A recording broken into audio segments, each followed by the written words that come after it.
Welcome to the podcast.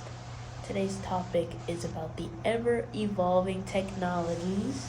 My specific topic, what I wanted to go into, was the use of technology in preschools, like in education.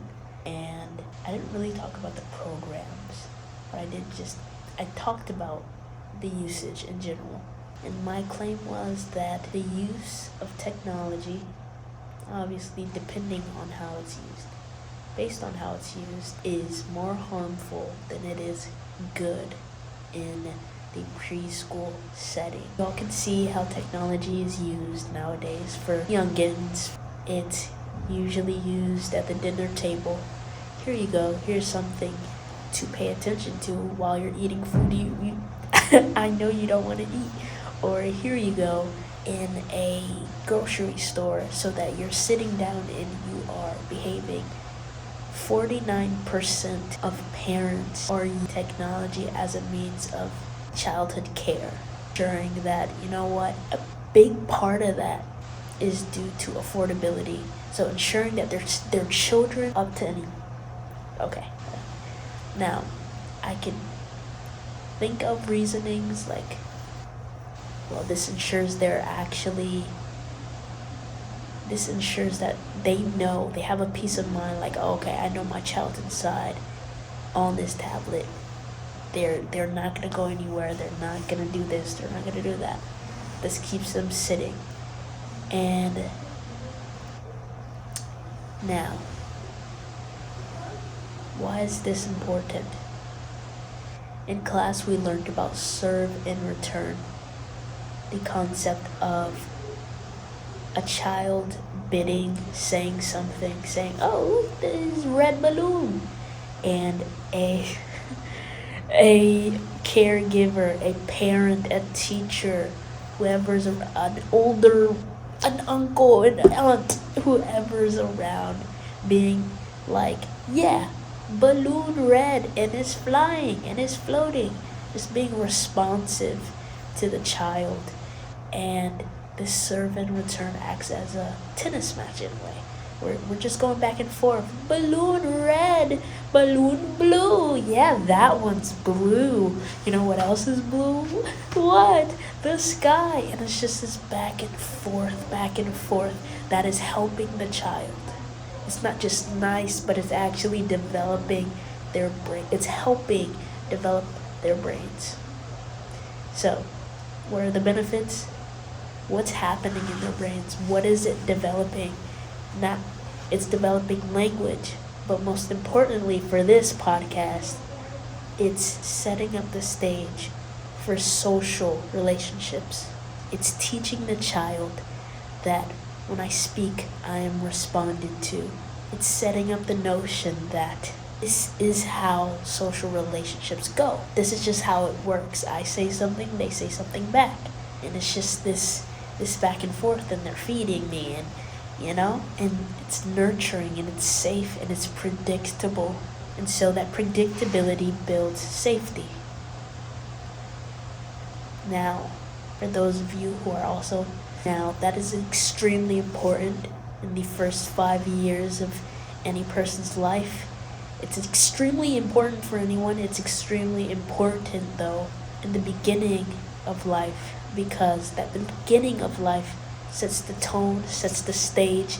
It literally, by the time you're 5, 90% of your brain is pretty much at the adult size. And so your brain is growing so rapidly during that time, and so the things you learn there set up the foundation, set up the stage for things you're gonna learn later.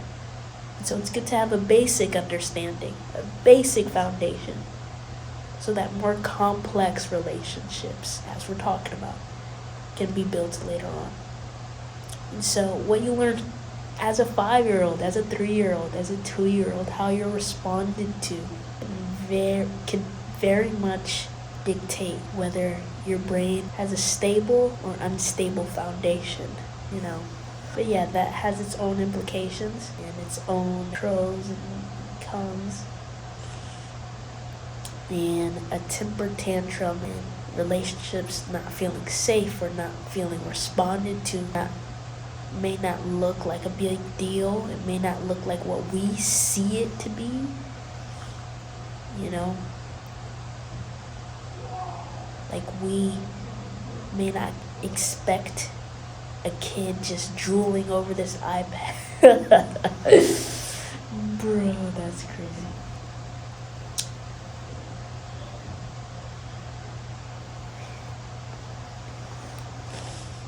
So that's why this is extremely important to me.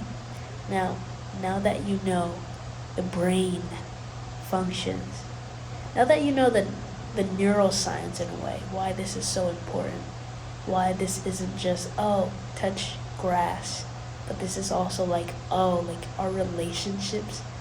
Like, you mean to tell me my relationships with my caregivers then influence how I see people now, how I relate, how I socialize now? What? What are you doing? And that's that's gonna get me into why this landed for me personally.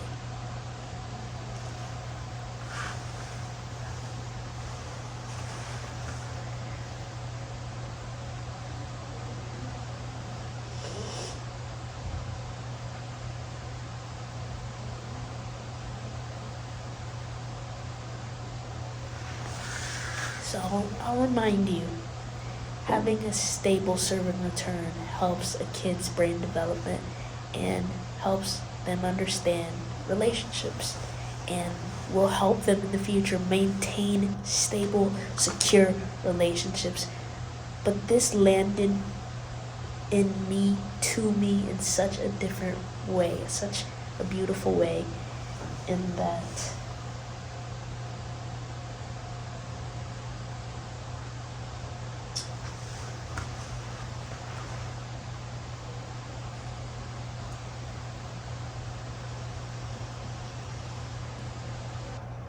I learned that empathy and confidence, feeling heard and understood, helps children develop self-confidence and a sense of self. Okay. So, also learning that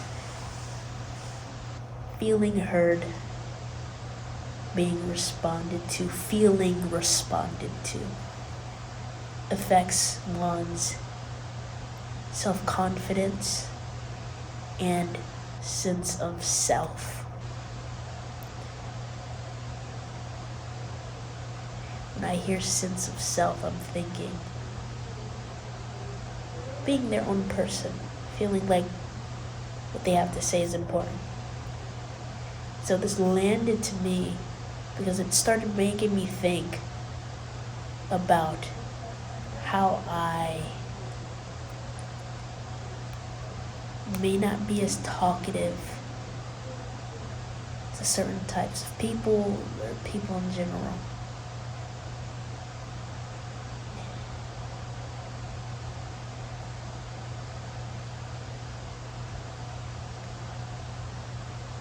I started thinking about my responsiveness. I started thinking about why don't I speak as much as I want to. My internal dialogue is loud, it's crazy, it's beautiful, it's curious, but it doesn't really see the light of day unless I'm creating art. But with people, they don't even see, I don't think they see 5%. So I started thinking about growing up as a child, or just growing up, elementary school, middle school, etc. This concept of serve and return. Now, we're talking about early childhood. We're not talking about 13, 14 years old. However, serve and return does still apply to even adult relationships. But back to how this landed.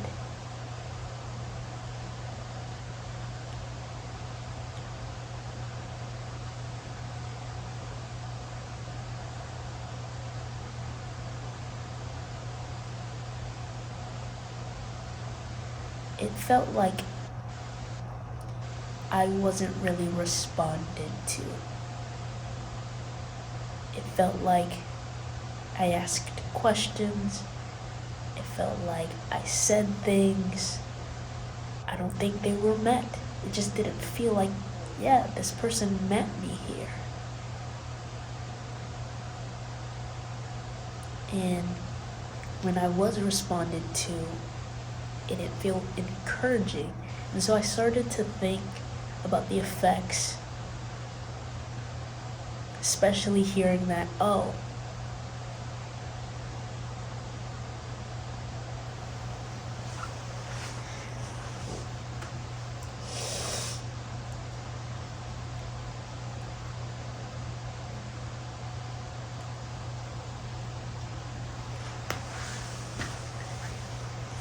and so just thinking about my relationships now, or the things I tend to say or not say in bigger groups, because it feels like, oh, my voice is crowded out here.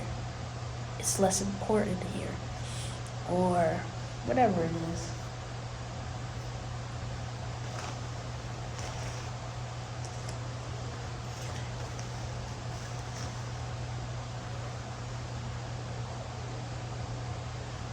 The concept of kind of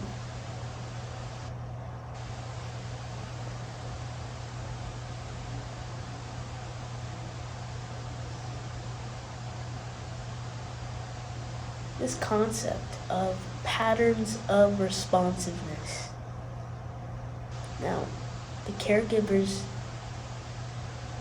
don't have to be perfect. They don't have to be a history book. Not even a history book. Yeah, they don't have to be a history book every time a child opens their mouth. Oh, that's a red balloon. Yeah, a red balloon, and it's made out of rubber, and it's this and it's that. Like, it can be so simple. It can even be a delayed response. It can be like, yeah, I'll get to you in a bit. But when it feels like you're searching something up, let's say. I don't really do metaphor. Let's do this, bruh. You're typing something in, and every time you press search, the wheel of doom pops up. It's loading, or so you think. It's been a minute. You're like, okay, so it's not loading. There's something, like it's not working. And you try again and again and again, and it seems like it's available because it's right. Your Wi-Fi is on. The keyboard is working. There's no sticky keys or anything. But you press search, and the wheel pops up. You'd stop trying. You'd stop pressing search. You'd stop typing. Maybe you would go to Bing. Maybe you would just table that question. Open the Notes app or something. Put it there. But patterns of responsiveness. It's so important to say the little things because it lets a child know that it's worth trying. It's worth trying. It's worth typing in, even if you don't have the best response. Even if it's literally saying exactly what they said. That's so funny. But there are two behaviors that I found. Two main behaviors that kids kind of go into when they feel like, okay, I'm serving, but the boomerang's not coming back. I'm serving and there's no return. One is escalation. Their behavior gets louder. There's a louder behavior. Disruptive actions, physically acting out. So, yeah, either like disrupting class, louder behavior.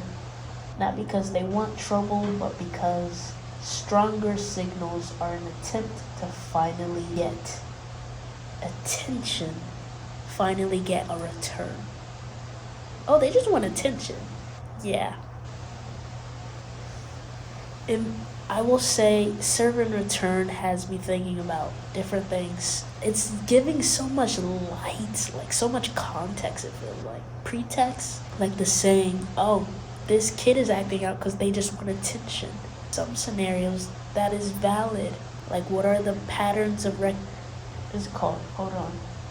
Yeah, there you go. Patterns of responsiveness. I almost said recognition. Patterns of responsiveness. Is this child usually responded to, or are they usually ignored? But the other main kind of response, feeling like, okay, I don't know if my words are cutting through, is withdrawal. And that's something I experienced, and I got quieter and quieter year after year. After making good friends who are predictable. Well, yeah, sure. And after making predictable friends, getting closer and deeper in my faith, I have grown a different relationship. It's still forming, but there's a different relationship with bidding, with typing out that question and pressing send. And there's hope in that. Now that you know why this is so important, not only in general but to me, because this stuff has impacts. And man, I did not expect return, this simple thing, to go ahead and lead me to, attachment styles. This impacts how I predict other people will return my serves. I had no idea. But it's beautiful. I love this class. Oh, okay. And so, to bring some sources into this, Harvard, Developing Child, the benefits of serve and return are built safety, predictability, socially. Sir, yes, sir, sir. So my whole point with this was technology in these preschool classes are more harmful than they are good, because it robs the opportunity, because there's less opportunity for serve and returns to happen. There's less opportunity for relationship building, trust building, safety building, predictability building, secure attachments forming. That's a whole nother thing. A kid doesn't learn what they're meant to during these first 5 years, especially serve and return. Are they locked into these ways? Absolutely not, because later on start to form new neural pathways, new habits. The more we stretch that muscle, it's just the easier it'll get for us to default to something else important. We know what's important. We know what impacts these things, dude. It's so interesting. There's so much research out there, bro. Oh my gosh. And so my idea is that the policy implemented would preserve and promote relationship building activities. They are embedded in everything they do. Thank you so much for watching or listening. Maybe I should do this more often. Bye-bye.